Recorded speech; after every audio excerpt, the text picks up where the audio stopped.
The sound of the diner door chime broke the soft hum of the afternoon, but for one man, it echoed like thunder through his soul. When Ryan Cross stepped inside that spotless chrome and yellow diner after 5 long years on the road, the last thing he expected was to find his mother, the woman who'd once held the world together for him, trembling under another man's voice. His boots froze on the black and white tiles as he saw her, frail, aged, and wearing a faded pink uniform, being scolded by a manager in a black vest who jabbed his finger toward the table she was wiping. Her hands shook as she obeyed, her eyes lowered, her lips pressed together to keep from breaking. Ryan's fists tightened by his sides, his breath sharp and uneven.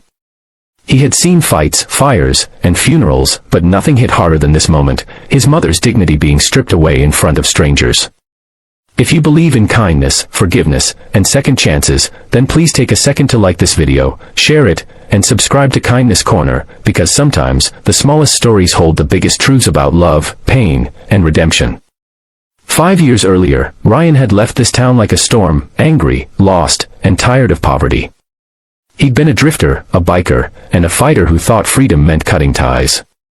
His father had died young, and his mother, Martha Cross, had spent decades working double shifts in diners and laundromats just to keep their tiny apartment. But Ryan couldn't stand seeing her struggle.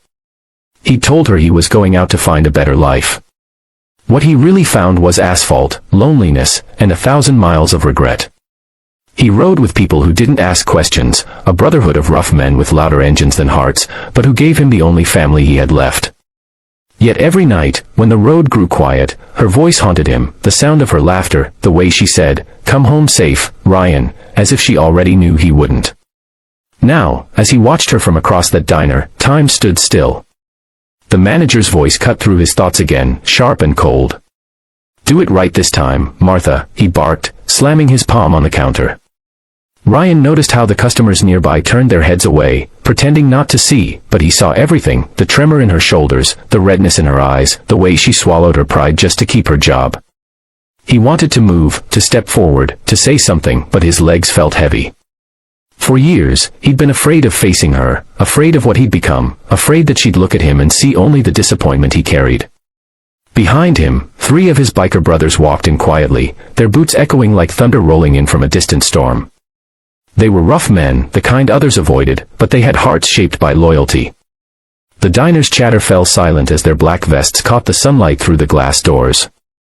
Ryan took one deep breath, his jaw tightening as he watched his mother turn, startled by the sudden stillness.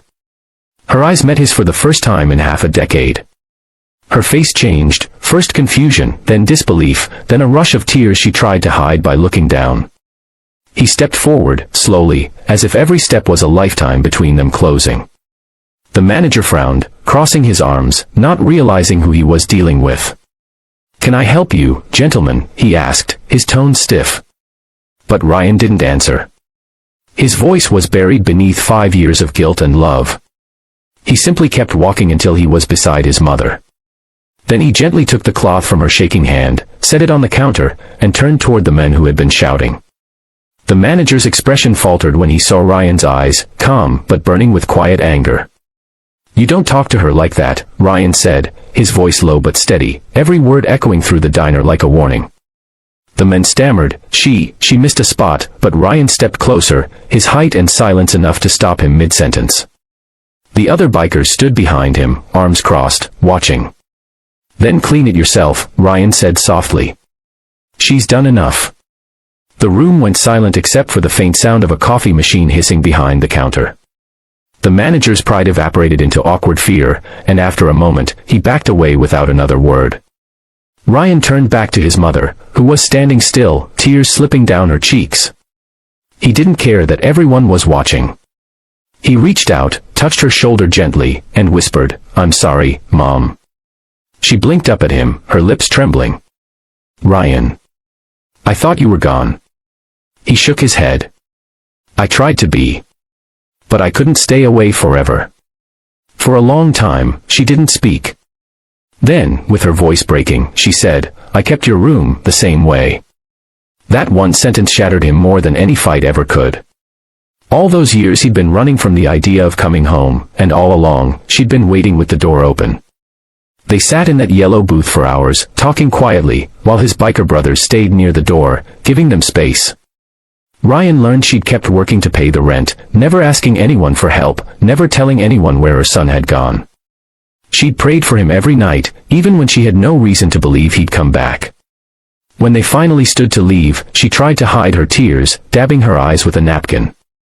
Ryan put his arm around her shoulders and whispered, "You don't have to clean tables anymore, Mom. You're coming home." The diner manager didn't say a word, he just watched silently, shame written all over his face. As they walked toward the door, sunlight filled the room again, casting a soft glow on the floor. It felt like the world had just turned a page. Outside, Ryan's motorcycle gleamed under the clear blue sky, and for the first time in years, he felt the road didn't belong to him anymore, home did. He helped his mother onto the bike gently, like she was something precious, and when she smiled, it wasn't tired anymore. It was proud. The other bikers revved their engines in quiet respect as the town watched the son who'd lost his way find his reason to stay.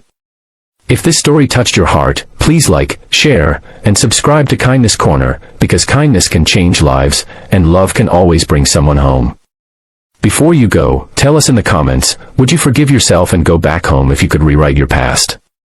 As the engines roared down the road and the diner grew smaller behind them, Ryan didn't look back, not because he was running this time, but because he was finally free. For 5 years, he had been a man without direction.